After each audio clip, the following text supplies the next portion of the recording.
Praise the lord. ప్రభువైన యేసుక్రీస్తు నామములో మీ అందరికీ వందనాలు. ఈ ఉదయకాల సమయంలో దేవుని యొక్క వాక్యాన్ని చదువుకుందాం. యాకోబు పత్రిక 4వ అధ్యాయము 7వ వచనం.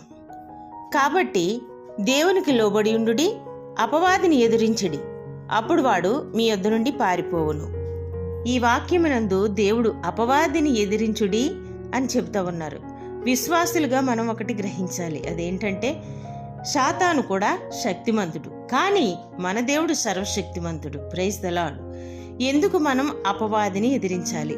ఎందుకు అంటే 1 పేతురు పత్రిక 5వ అధ్యాయం 8వ వచనంలో వ్రాయబడిన ప్రకారం, మీ విరోధి అయిన అపవాది గర్జించు సింహము వలె ఎవరిని మృంగుదునా అని వెదకుచూ తిరుగుచున్నాడు అని. వాడి పని ఏంటి? ఒక విశ్వాసి జీవితాన్ని నాశనం చేయడమే. మనం దేవుని సన్నిధి నుండి దూరం అవ్వాలని చూస్తాడు, ఆత్మీయంగా పాడవ్వాలని చూస్తాడు, ఆరోగ్యం పాడు చేయాలని చూస్తాడు, ఆర్థికంగా మనల్ని పాడు చేయాలని, కృంగదీయాలని చూస్తాడు.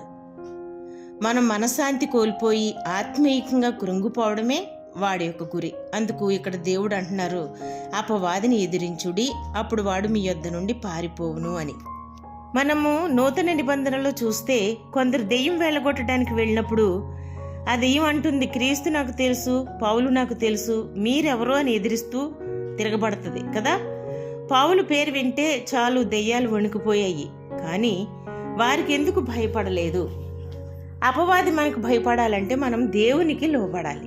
అందుకు ఈ వాక్యంలో దేవునికి లోబడి ఉండుడి, అపవాదిని ఎదిరించుడి అని వ్రాయబడి ఉంది కదా.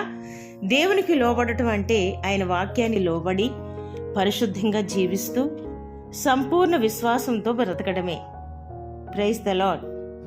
ఇలాగూ జీవించినప్పుడు మనం ఏమాత్రం అపవాదికి భయపడటం అవసరం లేదు. మనం యేసు రక్తంలో కడగబడిన వారం గనుక ఏమాత్రం భయపడక్కర్లేదు. అపవాదిని ఎదిరించి ఆత్మీయ జీవితంలో జయిస్తూ ముందుకు సాగిపోవాలి.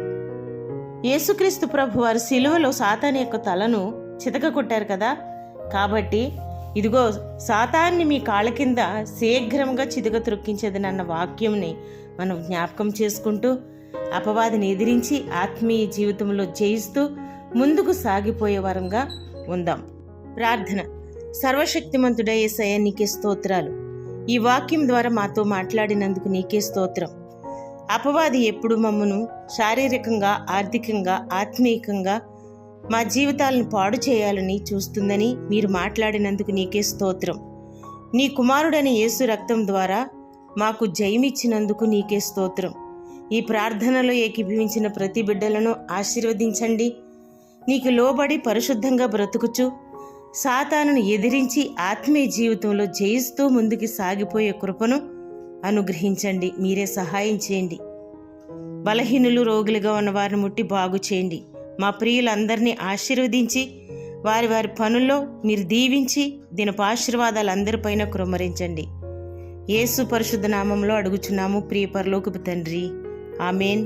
Praise the lord.